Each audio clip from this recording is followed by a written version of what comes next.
Capitola Black Recordings presents an unabridged recording of The Lost Jewel by Charlotte Marie Tucker, or A Lady of England. Chapter 8. Life's Changes. Years flowed by, even as the stream in which the Atma lay hidden. Sometimes the diamond was carried down some little distance by the swellings from autumn rains. Sometimes it lay deep embedded in the soft ooze. But whether the river sparkled in the laughing sunshine, or caught the dark shadow of a passing cloud, whether summer fringed its banks with wild flowers, or winter wrapped them in an icy shroud, there beneath it, unseen by the eye of man, lay the precious jewel, uninjured by the waters or by time. It is not thus with man. Time leaves visible footprints amongst the dwellings of the sons of Adam. He moves unseen as the tempest, but like the tempest, his course may be tracked by shattered branches and scattered leaves. Let us see what changes 3 years have effected in the circumstances of the various characters in my tale. Dermont occupies a place in a lunatic asylum, and his family are burdens on the parish. What a world of misery is contained in that single sentence! The habit of intoxication has in Dermont's case, as in that of thousands, resulted in madness. Or rather, was he not mad when he first indulged in it? Was he not mad when he threw away all that prevents life from becoming a burden, and a death a terror, and time after time deliberately drained the cup which he knew to contain poison to body and soul? The poor orange-seller has learned by faith to cast all his cares upon God, assured that God careth for him. He has made trial of his love, and he has found that it never faileth. On Sundays he and his wife are never absent from the house of prayer, and return from it to a small but comfortable room where peace is found, though wealth be not there. He is strengthened and refreshed for the labors of the week, and God's blessing rests on those labors. The young missionary is pursuing in a distant land the noblest warfare in which man can engage. He is rescuing souls from the domination of darkness, idolatry, and woe, souls that will be his joy and crown of rejoicing through ages that shall never end. He is seeking out jewels in the dark, gloomy mine which has hitherto been closed to the daylight, and the unfailing promise shall be his: they that be wise shall shine as the brightest of the firmament, and they that turn many to righteousness as the stars for ever and ever. Maurice is no longer the shy, timid boy that he appeared on his first introduction to the reader. 3 years at a public school have tended to develop his physical powers, as well as to strengthen and form his character. He is still, however, much given to pensive thought, with perhaps a tinge of sadness in his disposition not natural to his age, but accounted for by his early trials, lonely position, and a keen sense of his state of dependence. Except when amongst school companions, Maurice stands as much alone as when he first arrived, an orphan in London. His uncle extends to him such protection and aid as the baronet deems fitting from the head of a family to a needy relative, but this, Maurice feels, is owing less to benevolence than to pride.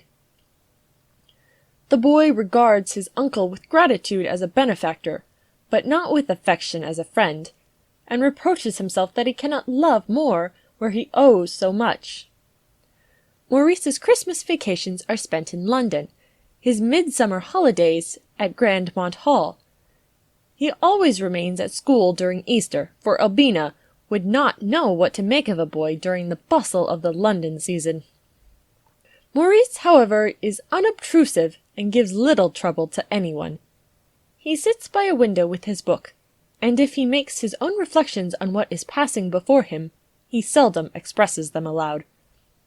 Perhaps Maurice would be a greater favourite were he to think less and speak more.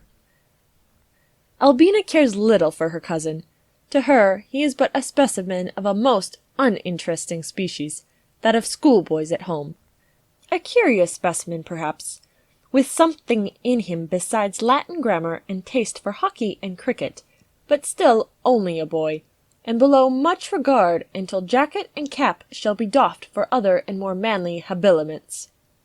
But to Maurice, the baronet's daughter is an object of singular interest. She is to him as a dream of beauty, an embodied poem. But it is a dream without substance, a poem without significance or point. Albina does not appear to her cousin to be governed by the same laws as other reasonable beings. She seems to have no duties to perform, no responsibilities to bear, no object on earth but to enjoy. Life is assuredly no battlefield for her most serious cases appear to be about the fitting of a dress, her worst troubles about the fading of a flower. No strong passions ever visibly ruffle the smooth expanse of her mind, which seems formed to reflect back nothing but the roses which fortune has clustered around. Albina is neither envious nor unkind. She does wrong to no human being, except in retailing light tales of gossip in which she takes singular pleasure, but active, self-denying benevolence is to the young beauty utterly unknown. One might deem that she regarded poverty and grief but as fictions invented by fancy. To Maurice she seems like a fair maiden of the golden age, transported by some fantastic spell into this working everyday world. "A smile for your thoughts!" cried Albina one morning as, raising her eyes from some flowers which she was arranging in a vase, she caught those of Maurice fixed upon her with a look of deep and searching interest. "I was thinking of my book," replied Maurice, instantly withdrawing his eye. "Your book? Oh!" said Albina in a rather incredulous tone. "And what is your book, may I ask?" "It is Undine." "Undine! Ah! I remember that I read it so long ago that I have had time to forget all about it. What is the subject of the story that makes you look as if you were puzzling at a problem in Euclid and thought that the solution was written in my face?" "It is about a lovely creature," answered Maurice, "a kind of water fairy, very beautiful indeed to look at, but wanting a soul." Those German tales are so charmingly imaginative," said Albina, grouping her sprays of many-tinted verbena. "An English writer would never have thought of such a fanciful being."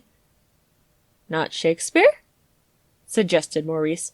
"Well, Shakespeare has charming fairies, hiding in blossoms, dancing in the moonlight, feeding upon honey and dew. I wish that we lived in the days of fairies," added Albina in an altered tone, "that there might be some spell to discover where my precious Atma lies hidden." "Ah, the jewel which was lost on the night when I first saw you?" "The most unfortunate night of my life!" exclaimed Albina, petulantly snapping off a twig of myrtle. "What has become of the gem I cannot imagine. It was too large to be easily overlooked, and too precious to be easily disposed of. It was advertised in every direction, and a fortune was offered for its restoration. I never knew my father so dreadfully annoyed as he was by the loss of the Atma.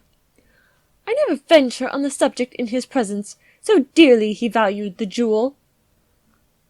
"It may be found yet," observed Maurice. "Never," said Albina with a little sigh. "Never till the days of the fairies return." Maurice, during his terms at school, never heard either from his uncle or his cousin. He had never seen the handwriting of either on a letter addressed to himself. He remained, therefore, from vacation to vacation, in absolute ignorance of anything that might be occurring in the family during his absence. "You are likely to come in for a wedding, I see, Somers," observed an usher one morning about a fortnight before the commencement of the midsummer holidays, glancing up from a daily newspaper which he held in his hand. "How? What? My cousin?" "Here it is, indeed. Fashionable intelligence. We hear that the Right Honourable Lord George Urdston, third son of his Grace the Duke of Portington, will shortly lead to the hymeneal altar the beautiful daughter and heiress of Sir John Allison of Grandmont Hall in the county of Surrey. What a new subject for thought and conjecture was here afforded to Maurice! Albina was about to confide her happiness to another, whose character and principles would naturally influence her own. What kind of man must he be who had succeeded in fixing the fickle fancy of a girl like Albina, who had taught her to love, and whom she must vow to obey? Maurice found it easy to picture to himself his cousin as a bride, decked out with Brussels lace and orange blossoms, receiving with a conscious smile the homage which she always claimed as her due. But how would she appear as a wife, a matron, the responsible mistress of an establishment? Would it be with her, as Tennyson describes in some of his most beautiful lines? Love took up the harp of life, and smote on all the chords which might, smote the chord of self, which trembling passed in music out of sight. Would marriage with her, as with Ondine, give to the soulless a soul, raise higher qualities in nature whose faculties had hitherto been so entirely bound by the present? Such were the reflections of Maurice, though the youth of 15 could scarcely have given them a definite form. He tried in vain to remember having ever seen, or having even heard the name of the accepted lover of his cousin. But then there were so many who sought the smiles of the baronet's daughter, and Maurice was so seldom at home, that this was no matter of surprise. Never before had the boy so intensely longed for the vacation. A bright, gay episode in life appeared before him, and one that excited his liveliest interest, for Albina, with all her indifference to him, held a place in the affections of her youthful relation. His boyish admiration of her beauty was tinged with a feeling of romance, and Maurice would have dared much and suffered much for her who would not have sacrificed one of her bright ringlets to secure the happiness of his existence. Thank you for listening to Capitola Black Recordings. I hope you have enjoyed this recording of The Lost Jewel by Charlotte Marie Tucker.